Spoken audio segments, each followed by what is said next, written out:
We'll get to Behringer in just 1 minute, but first I would like to ask you a question. And when you hear the question, you probably know in which direction I'm headed. But before you dive down into the comments section, I would really appreciate it if you would watch the whole of this video so you know what it's about and you know where I'm coming from. And it might give you a little bit time to think about how you feel about Behringer, which is essentially what we're going to talk about. So here's the question. Can you separate the art from the artist?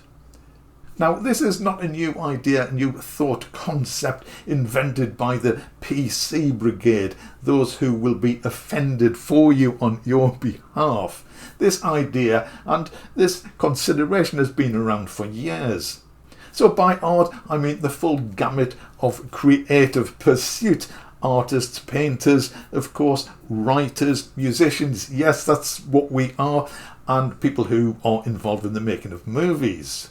Now, thanks to news and social media, if an artist, and let's talk about musicians, I'm not going to name anyone in particular, but you will probably know of some artists, some musicians who have been, shall we say, less than savoury or even perhaps committed illegal acts. The question is, does this make their art any less worthy of consideration? So if an artist, let's say a musician, does something despicable which you abhor, will you still continue to listen to their music? Now, I'm going to try to explain where I sit, and I'm also going to suggest that it is actually impossible to sit on the fence.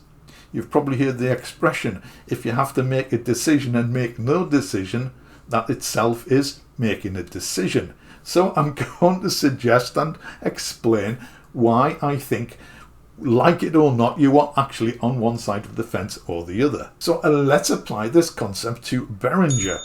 Can you separate the synthesizers from the company? Can you? Now I shall explain why I think it's difficult to sit on the fence on this one.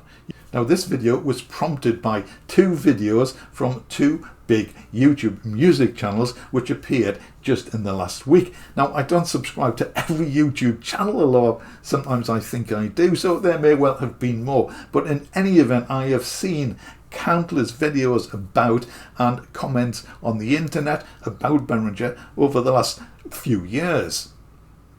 I know they are a very divisive company. Now, I'm not going to all the things which they have done and said. Sometimes it seems as if their PR department and social media department are run by a 6-year-old. Other times they come across as corporate bullies. So this is a really strange attitude and approach for a big manufacturing company. We don't see this with any other musical instrument manufacturer. I don't think we see this in any other technology universe, but it seems very strange that a large company should adopt this approach. Now I'm thinking perhaps they are following the line of no publicity is bad publicity, in which case, well, it gets people talking, but it certainly doesn't give everyone the warm and cuddly feeling that I think Behringer would like us to have as the saviour of their synthesizer.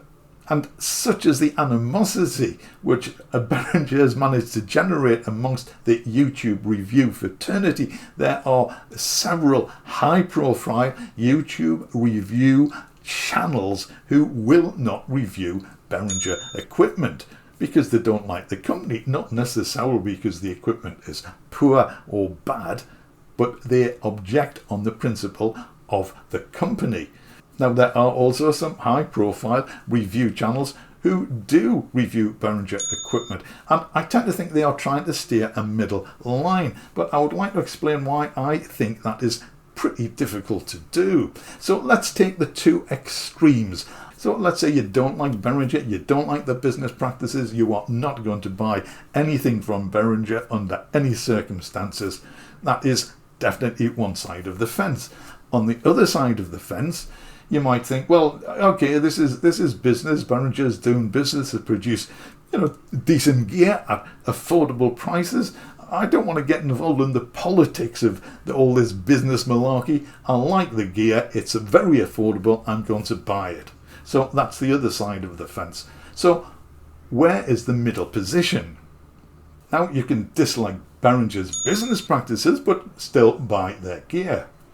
Where does that put you on the fence? Or have you got a leg on either side? Quite possibly. So let's take the example of a musician. If you don't like a musician or what they've done or what they stand for or some of the views they have expressed, would you still listen to their music? Now, this isn't quite the same thing as looking at a piece of art where there is no monetary exchange. By streaming their music, you are financially supporting them. So in the case of Behringer, for example, you may not like its ethics, but if you buy a synthesizer, you are implicitly supporting them. You're effectively saying, that's fine, carry on. Was this a leg or a foot in both camps? This is why I say I think it's difficult, if not impossible, to be on the fence. If you don't buy the gear, then you are anti-Behringer. If you do buy the gear, you are supporting them. So to get back to the artist analogy, separating the art from the artist, bad people can't make good things. It is, of course, up to every individual to make their own decision, and I am just in no way suggesting what sort of decision that should be. As for me, on the one hand, you could say, well, since I have bought Behringer gear, that definitely makes me a Behringer supporter. Well, I'm not going to go around with a placard proclaiming raw deal for Behringer. I think just about everyone knows that the things that they do, or some of the things that they do, some of the things they say, some of the instruments they make are perhaps not quite as ethical as they possibly should be. So as regards my position, I am separating the art from the artist, the synthesizer from the manufacturer. But whether or not you choose to buy them or not, that is totally up to you. So which side of the fence do you sit? I think you really have to sit on one or the other for the reasons explained. If you have a way of sitting on the fence, I'd be very interested to hear it.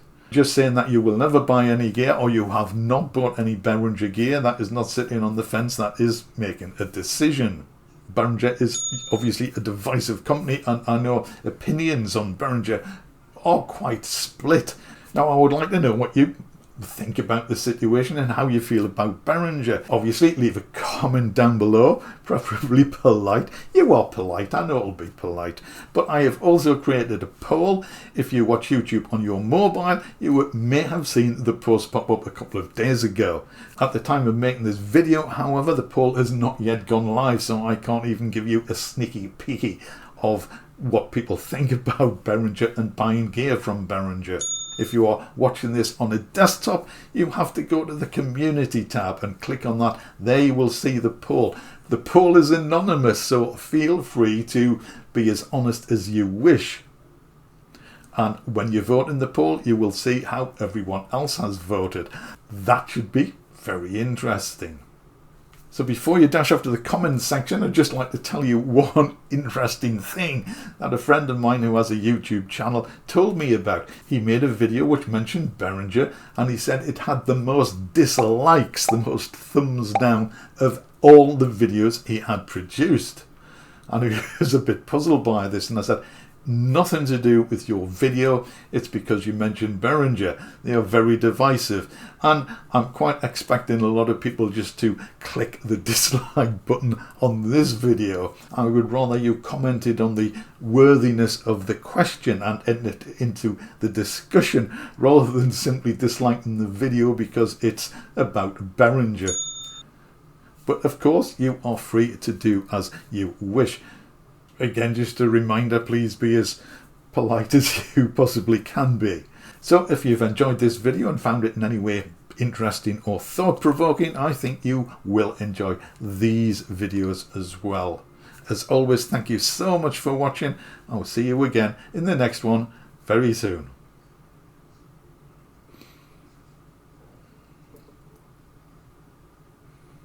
Is that it?